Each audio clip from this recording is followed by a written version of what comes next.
Gate बंद कर। नमस्कार सभी को, मैं रामचंद्र, आप सभी लोगों का स्वागत है Cosmo academy the path of success. कैसे हैं आप लोग? कैसी चल रही है आपकी तैयारी एसएससी एमटीएस वालों? क्या हाल चाल है आपके? चलो आइए इधर देखते हैं एसएससी एमटीएस 2025 के लिए कॉस्मो एकेडमी द्वारा खतरनाक जानदार तरीके से आपके लिए आरंभ बैच की शुरुआत कर चुके हैं। चल रहा है लगातार, कोई भी क्लास या कोई भी दिन मिस नहीं हो रहा है, लगातार क्लासेस चल रही है, धड़ल्ले से चल रही है, ठीक है ना। और इसी कड़ी में मैथ का प्रैक्टिस सेट 9 आपके सामने आ जाने वाला है। रोजाना आता है, दिन ब दिन आता रहेगा, आपके लिए मेहनत जारी रहेगी। तो आपका भी फर्ज बनता है कि हमारा सपोर्ट करते रहिए। कॉस्मो अकेडमी यूट्यूब चैनल को सब्सक्राइब करना, कमेंट करना और अपने दोस्तों के साथ शेयर करना, ठीक है। चलो शुरुआत करते हैं क्वेश्चन प्रैक्टिस की। अच्छे अच्छे क्वेश्चन है, आए हुए क्वेश्चन है, सारे क्वेश्चन एग्जाम में आए हुए हैं, एसएससी एमटीएस 2024 में आए हुए हैं, ठीक है। जान लगा के सोल्व करना।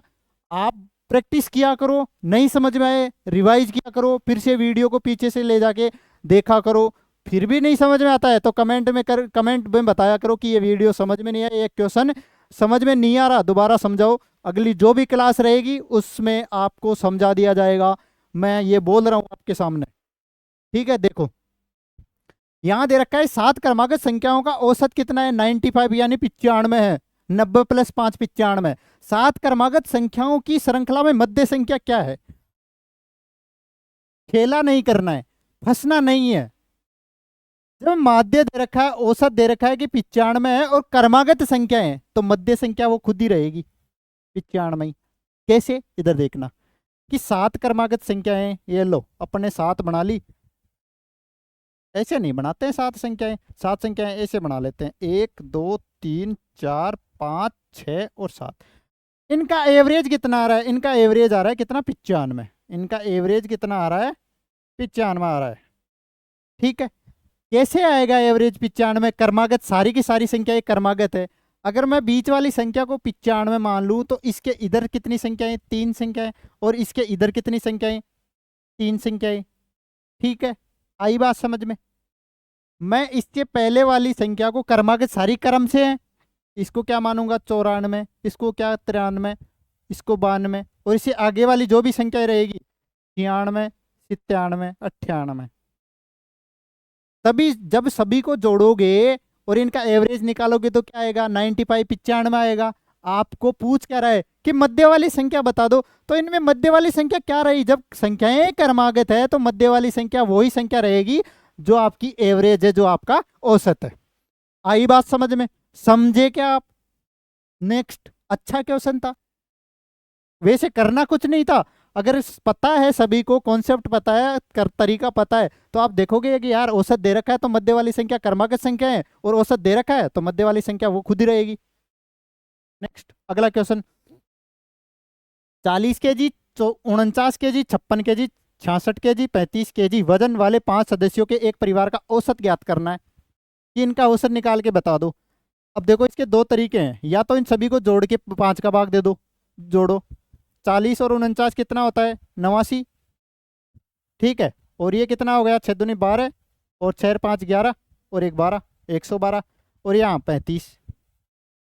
9 10 11, 11 और 5 16, हासिल 1, 8 2 10 13, 1 14, 2 और 1, 1 और 1 2। इसमें 5 का भाग दे दो, कितना? 5 चौक 20, 9 पंजे 45, कितना बचा? 1 बता, दशमलव लगा दो, 10 हो गए, 5 दूनी 10, तो एवरेज कितना आएगा? 49.2। या तो ये अगर ये समझ में नहीं आया, ये आपको लगता है कि इससे और इजी तरीके से करूं, तो आप क्या करो, कोई एवरेज मान लो अपने हिसाब से, मान लो कि 50 मान लेते हैं कि इसका एवरेज क्या है? 50 है। औसत क्या मान लिया भाई साहब आपने, या मैंने क्या मान लिया? 50 मान लिया। अब जो भी संख्याएं सभी से 50 को रिलेटिव करो, रिलेट करो 50 से, 50 से संबंध देखो, 50 से रिलेट करो कि 50 से ये कितनी कम? 10 कम। तो कितनी कम? 10 कम, माइनस का लगा दो। ये कितनी कम? 1 कम। ये कितनी ज्यादा है? ये 56 है तो 6 ज्यादा। ये 66 है, कितनी? 16 ज्यादा। और ये कितनी है? 15 कम है तो 15 कम। और इन्हीं जो भी संख्या अपन ने मानी वो 5 सदस्यों में डिवाइड कर दो, क्योंकि अपने को औसत निकालना है, ठीक है। देखो ये हो गया 50 प्लस, यहाँ काटा पीटी करो, 10 रे 11, 11 और 15 कितना होता है, 11 और 15 हो गए माइनस के 26, क्योंकि माइनस की संख्याओं को जोड़ लिया, कितना आया माइनस के 26। और 16 और 6 कितना होता है 24, तो माइनस के 26 में से 24 गया तो माइनस के 2, और ये कितना है 5। ठीक है, 50 प्लस प्लस प्लस और माइनस कितना माइनस, 2 में 5 का भाग दोगे तो कितना 0.4, तो 50 में से 0.4 गया तो कितना 49.6। कुछ गड़बड़ करा क्या, कुछ गड़बड़ हो गया है क्या? 10 कम या 1 कम या 6 ज़्यादा या 16 ज़्यादा या 15 कम। ठीक है, यहाँ देख लेते हैं, यहाँ 1 बचा, फिर 1 7 बचा, 11 या 4 बचेगा, कितना बचेगा 4 बचेगा। 4 में 5 का भाग दोगे तो कितना आएगा 8 आएगा, 50 में से 0.8 जाएगा तो कितना आएगा वही 49.2। केवल जोड़ बाकी में थोड़ा सा क्या हो गया मिस्टेक हो गई, नहीं तो आंसर सही आता। ये आपको भी नहीं करना है और मेरे को भी नहीं करना है। मैंने क्यों किया, क्योंकि मैं चेक कर रहा था कि आपने वास्तव में जो देख रहा हूं मैं कर रहा हूं वो आप सोच रहे हो कि नहीं सोच रहे हो। आप कमेंट में बोलोगे या नहीं बोलोगे कि मार साहब शुरू में तो गलत कर दिया था, इसीलिए मैंने आपको ये करा था आपके सामने। आई बात समझ में? बड़े आगे की और अगला क्वेश्चन आपके सामने ये रहा। 20 रुपए में एक वस्तु को बेचकर, मतलब इसका सेलिंग प्राइस विक्रय मूल्य कितना है 20 रुपए। जब 20 रुपए में बेचते हैं तो क्या होता है, वही होता है जो क्वेश्चन बोल रहा है। क्या बोल रहा है क्वेश्चन, एक विक्रेता 10% का लाभ अर्जित करता है, मतलब 20 रुपए में बेच रहे हैं तो 10% का लाभ हो रहा है। 10% का ही हो रहा है ना, हाँ 10% का हो रहा है। इसका मतलब यहां से अपन क्रम मूल्य निकाल सकते हैं ना। कैसे निकालेंगे, 20 किसकी वैल्यू है 11 की वैल्यू है, तो अपने को निकालने के लिए 10 की वैल्यू चाहिए, ये क्रम मूल्य आ गया। ठीक है, उसे अपना विक्रम मूल्य रुपए में कितना बढ़ाना चाहिए ताकि 50% का लाभ अर्जित हो। क्रम मूल्य है, इस पर 50% लाभ का निकालना है अपने को, क्या विक्रम मूल्य निकालना है इस पर कि 50% का लाभ हो। इसका विक्रम मूल्य निकालो, इस पर 50% का लाभ निकालना है। 3/2 कर दो, 2 से ये गया कितने बार 10 बार। ऊपर क्या बचा, ऊपर बचा 3 गुणा 10 गुणा 2 कितना होता है 300/11। 300 में 11 का भाग दो, 11 दूना 22, 80, 11 7 77, 30, 11 दूना 22, 80, 11 7 77। विक्रय मूल्य था कितना पहले 20 रुपए, अब कितना हो गया 27.27 रुपए। कितना बढ़ा, 50% लाभ के बाद कितना बढ़ा, इतना बढ़ गया। कितना बढ़ा 27.27, था कितना 20, एक्चुअल में रुपयों में कितना बढ़ा, रुपयों में कितने की वृद्धि होगी 7.27 रुपए की। और यही पूछ रहा है कि विक्रय मूल्य को कितना बढ़ाना चाहिए ताकि 50% का लाभ हो, तो 7.27 रुपए बढ़ाना चाहिए। आई बात समझ में? अच्छा था ना। नेक्स्ट, अनिल चीनी को क्रम मूल्य पर बेचता है लेकिन गलत वजन का उपयोग करता है, जिस प्रकार 20% का लाभ कमाता है। वह 1 किग्रा में कितने ग्राम चीनी देता है। अब देखना इधर, इसके भी 2 तरीके बता दूंगा मैं। देखो पहले तो कॉस्ट प्राइस शुरुआत में लंबा तरीका देख लेते हैं, बड़ा वाला। ये क्या बोलता है कि कॉस्ट प्राइस क्या, मान लेते हैं कि 100 रुपए में 1000 ग्राम ले आया ग्राम, ये तो उसका खरीदने का मूल्य होगा, किसका अनिल का। अनिल का खरीदने का मूल्य ये आपके सामने हो गया। अब वह गलत बाट का प्रयोग करके उस वस्तु को क्रम मूल्य पर ही बेच रहा है। क्या कर रहा है, क्रम मूल्य 100 रुपए में बेच रहा है, लेकिन अपने को पता नहीं कि 100 रुपए में कितने ग्राम दे रहा है, बेच रहा है कितने ग्राम, 1000 की जगह कितने ग्राम बेच रहा है वो अपने को पता नहीं है। वही चीज अपने को निकालनी है, तो मान लेते हैं x ग्राम बेच रहा है, और इस तरीके में उसको लाभ कितने का हो रहा है 20% का। तो यहाँ ग्राम बराबर कर लेते हैं, बराबर करने के लिए क्या करेंगे, यहाँ तो x से गुणा कर दो, ठीक है, तो इधर भी x से गुणा कर दो, इधर भी x से गुणा कर देंगे। मैं इसको थोड़ा कम ले लेता हूँ, तो इसको x से गुणा कर दो और इसको 1000 से गुणा कर दो, तो इधर भी 1000 से गुणा हो जाएगा। क्यों करा, क्योंकि ये देखो यहाँ वैल्यू क्वांटिटी बराबर कर दी, ये एक x गुणा 1000 ग्राम, ये भी x गुणा 1000 ग्राम, ठीक है। और अपने को लाभ किस में हो रहा है, रुपयों में हो रहा है। कितने का लाभ हो रहा है यहाँ देखो, कॉस्ट प्राइस कितनी है और सेलिंग प्राइस। कॉस्ट प्राइस है x गुणा 100 और सेलिंग प्राइस कितनी है 100 गुणा 1000। रेशियो ले लेते हैं, 100 से 100 गया। यहाँ कॉस्ट प्राइस और विक्रम मूल्य, क्रम मूल्य और विक्रम मूल्य का अनुपात क्या है x बटे 1000। 20% लाभ के बाद क्रम मूल्य और विक्रम मूल्य का अनुपात क्या हो जाएगा, 20% को क्या लिखेंगे 1/5। मतलब ये क्रम मूल्य और 5 पर 1 का प्रॉफिट हो रहा है, तो विक्रम मूल्य कितना हो जाएगा 6। ये अनुपात कितना हो गया 5/6। तो यहां से अपने को चाहिए था क्या, x की वैल्यू, मतलब कितने ग्राम बेच रहा है वही चाहिए था। यहां से फिर भी निकाल लेते, 6 को इधर गुणा करो 6x, 5 को 1000 से गुणा करोगे तो 5000, x में भाग दे दो, किसमें 5000 में भाग दे दो किसका 6 का, तो 5000/6 करो। 8 सिंग 48, 20 बच गया 36 18, 36 18 दशमलव 36 18 36 18। कितने ग्राम बेच रहा है 1000 के बजाय 833.33 ग्राम, 833.33 ग्राम। आई बात समझ में। अब देखो इसका एक छोटा सा शॉर्ट सा स्वीट सा तरीका बता देता हूं, कैसे देखना। इधर क्रम मूल्य और विक्रम मूल्य का अनुपात ले लेते हैं कि 1000 ग्राम तो था, खरीद के कितने लाया था 1000 ग्राम, बेच रहा है क्या पता नहीं, तो x लिख लेते हैं। और लाभ कितने का हो रहा है 20% का, मतलब 5 की वैल्यू किस में 6 में जा रही है। ठीक है, गुणा कर दो 5000 और इधर क्या हो गया 6। ठीक है, दोनों को बराबर कर दो, दोनों को बराबर कर दो, तो x की वैल्यू क्या आ जाएगी 5000/6। कितना आया वही चीज आपके सामने 833.33 ग्राम। आई बात समझ में। दोनों तरीके आपके सामने हैं, ये वाला भी और ये वाला भी। ये पहले बता देता तो आप सोचते कि यार समझाया तो है ही नहीं, मार साहब ने समझाया नहीं और पहले ही शॉर्ट ट्रिक बता रहे हैं, तो क्या ही फायदा। इसलिए आपका फायदा करने के लिए मैंने दोनों तरीके आपके सामने बताए हैं। नेक्स्ट, एक लंबवर्तीय शंकु के आधार का क्षेत्रफल कितना है 308 सेंटीमीटर स्क्वायर। लंबवर्तीय शंकु, ये लो शंकु, और इसका आधार ये वाला, तो आधार क्या है एक सर्कल है एक वर्त है, तो वर्त का क्षेत्रफल क्या होता है pi r square, pi r square. और ये कितना है 308, तो यहां से अपन त्रिज्या निकाल सकते हैं ना, तो 22/7 गुणा त्रिज्या का स्क्वायर बराबर 308। 22 से कट रहा है, बिल्कुल कट रहा है, कितनी बार 22 से कम 22 कितना बचा 8 बच गया 88, 22 चौक 88। तो आर स्क्वायर की वैल्यू 14 गुणा 7, यहाँ से त्रिज्या आ जाएगी अपने पास। त्रिज्या निकालने के लिए 7 तो बाहर आ रहा है और रूट का अंडर रूट का 2, तो त्रिज्या कितनी आ गई अपने पास, त्रिज्या आ गई भाई साहब 7√2। अब आगे क्या बोल रहा है, इसकी ऊंचाई दे रखी है, ऊंचाई भी कितनी है 7√2, ऊंचाई भी कितनी है 7√2। ऊंचाई अपने पास कितनी है 7√2, त्रिज्या है अपने पास 7√2, तो इसकी स्लाइंट हाइट यानी तिर्यक ऊंचाई निकाल सकते हैं ना, कितनी आएगी 14।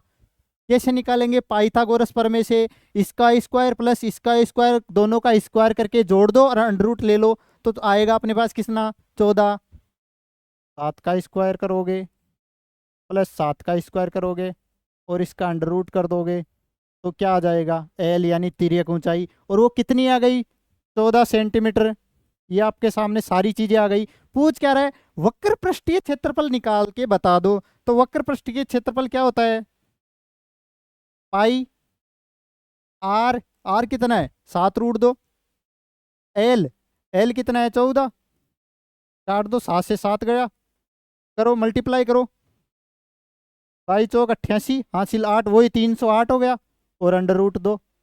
तो इसका वक्र पृष्ठीय क्षेत्रफल कर्व सरफेस एरिया या वक्र पृष्ठीय क्षेत्रफल कितना आया 308 अंडर रूट 2, 2 अंडर रूट 2, 1 2 वाला 2, वैसे नहीं चपेट 2 वो वाला नहीं है ये, ठीक है।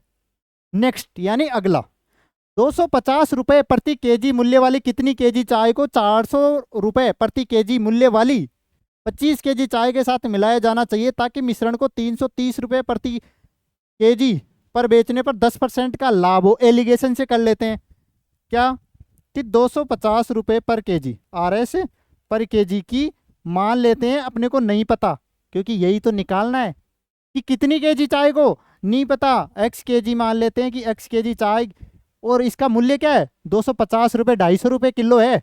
कौन सी एक्स की, दो एक्स केजी एक्स किलो चाय। नेक्स्ट अगली वाली चाय कितनी है 400 रुपये पर केजी, और इसकी मात्रा क्या है, इसकी मात्रा कितनी है 25 किलो। इन दोनों को चाय को मिलाकर एक मिश्रण तैयार किया जा रहा है, उसको कितने में बेच रहे हैं 330 रुपये प्रति किलो, जिस पर 10% का लाभ हो रहा है। मतलब 10% के लाभ के बाद की वैल्यू कितनी है 330। 10% को क्या लिखेंगे 1/10, मतलब ये कॉस्ट प्राइस है तो ये प्रॉफिट हो रहा है।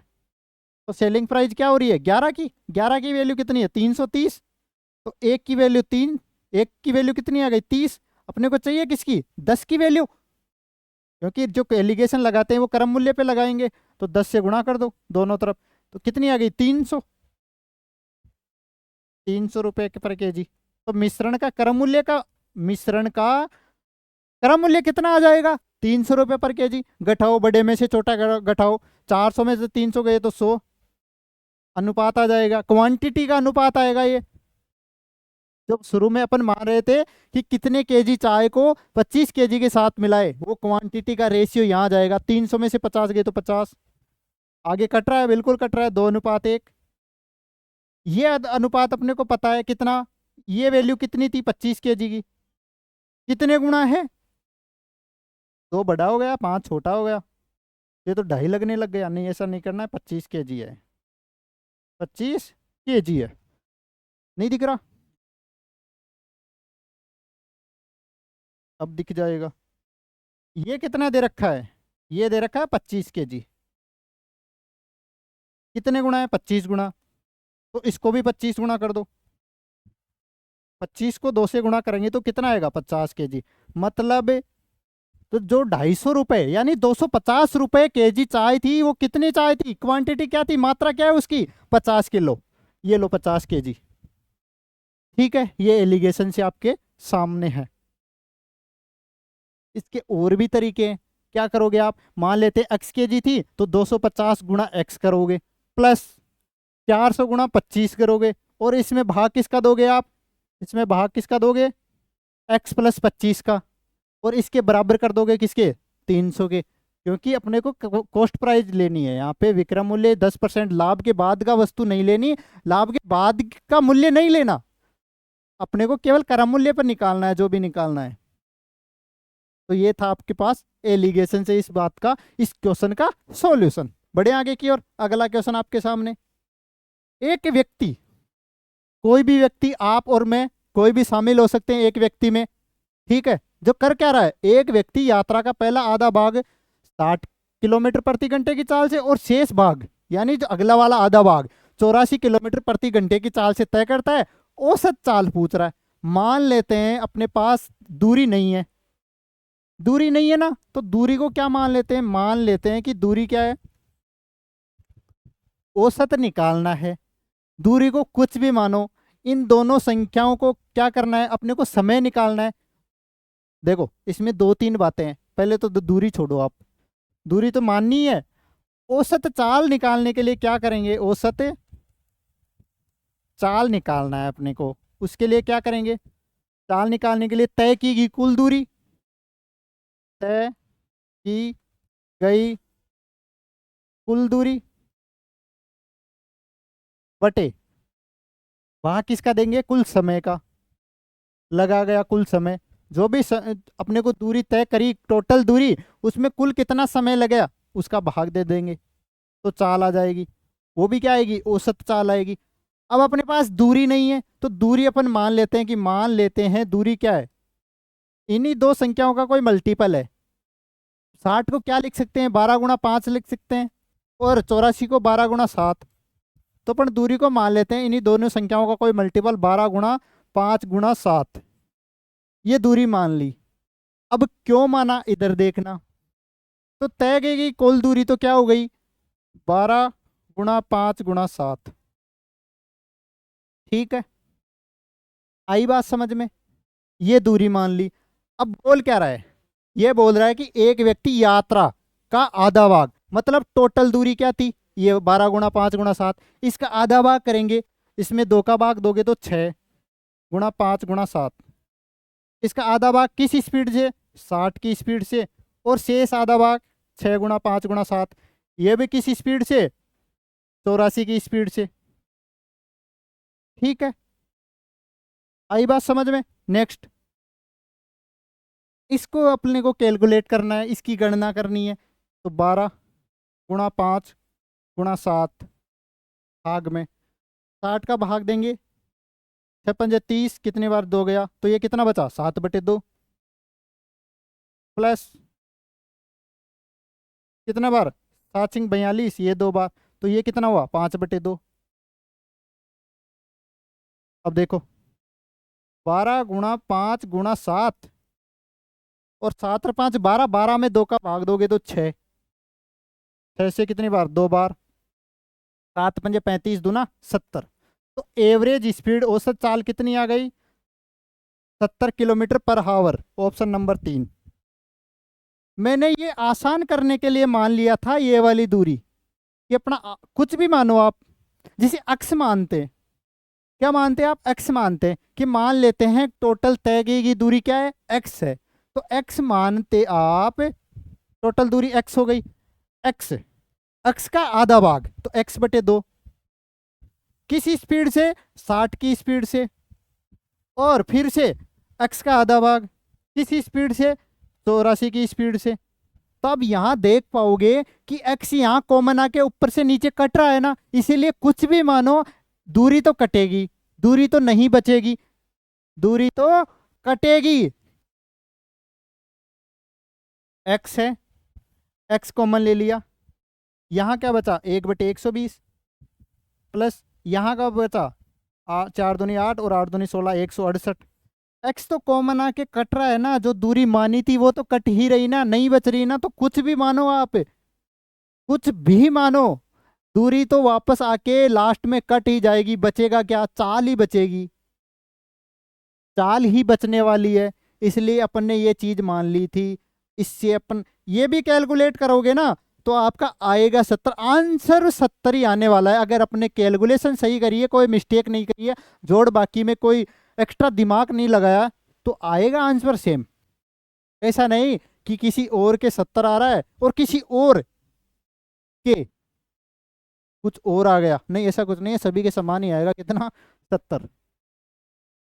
ठीक है, नेक्स्ट अगला क्वेश्चन। एक बेईमान दुकानदार, दुकानदार में किसा, कैसा है दुकानदार, बेईमान है, बेईमानवा है दुकानदार, कैसा है, बेईमानवा, अपने सामान को क्रम मूल्य पर बेचने का दावा करता है, हालांकि वह एक ऐसे बाट का उपयोग करता है जिसका वजन वास्तव में उस बाट पर लिखे वजन से 49%, कितना, 49% कम है। तो लाभ परसेंट बता दो निकाल के। ये अपने को क्वेश्चन बोल रहा है कि कम है तो निकाल के बता दो। तो भाई साहब निकाल देते हैं। ठीक है, मान लेते हैं दुकानदार 100 रुपए में 1000 ग्राम खरीद कर लाया। दुकानदार भी तो लाभ कब होगा, जब वो भी कोई चीज खरीद के लाएगा तभी तो लाभ होगा। उसके खुद में घर पे थोड़ी पैदा हो रही है कि वो वहीं से देता रहेगा और लाभ कमाता रहेगा, तो भी तो लाभ होगा। उसको प्रोडक्ट को बनाने में लागत में भी तो उसका कुछ पैसा खर्च होगा, उसकी भी तो कुछ कॉस्ट आएगी। तो मान लेते हैं कि दुकानदार है, क्या कर रहा है दुकानदार, 100 रुपए में 1000 ग्राम की कोई चीज लेके आ गया, कुछ भी हो चीज, चीनी हो, आटा हो, कुछ भी, सही बात है। अब वह एक क्रम मूल्य पर ही बेच रहा है, तो उसको सेल किस पे कर रहा है, क्रम मूल्य पे। 100 रुपए में ही बेच रहा है, 100 रुपए में लाया और 100 रुपए में बेच रहा है। अब देखना यहाँ पे, हालांकि वह एक ऐसे बाट का उपयोग करता है, जो उसका तराजू है उसमें एक ऐसा बाट है जिसका वजन वास्तव में उस बाट पर लिखे वजन से 1000 ग्राम उस पर लिखा हुआ है, उसके वजन से कितना कम है, 49% कम है। तो 100 में से 49% कम है तो है कितना, 51%। तो 1000 का 51% निकालोगे तो कितना आएगा, 510 ग्राम। अब अपने को चाहिए क्या, अपने पास क्वांटिटी भी है, रुपया भी है, चाहिए क्या, लाभ परसेंट निकालना। इसके लिए क्या करेंगे, क्वांटिटी यानी मात्रा को बराबर कर देंगे। मात्रा को बराबर करने के लिए इसको 51 से गुणा कर दो, तो ये भी 51 से गुणा हो जाएगा, ये भी 51 से गुणा हो जाएगा, कर दो इसको भी 51 से गुणा कर दो। मैं क्वांटिटी को कैसे बता पा रहा हूँ कि सीधा 51 से गुणा कर दो। देखो 51 से गुणा करते ये कितना हो जाए 51,000। अगर मैं इसको 100 से गुणा कर दूं तो ये भी 51,000। इसलिए मैं इसका सीधा सोच पाता हूँ तो किसको कोस से गुणा करना है। ठीक है, क्वांटिटी दोनों तरफ मात्रा बराबर कर दी तो अपने को लाभ किस में आएगा, रुपयों में। और यही चाहिए, लाभ हमेशा रुपयों पर निकाला जाएगा।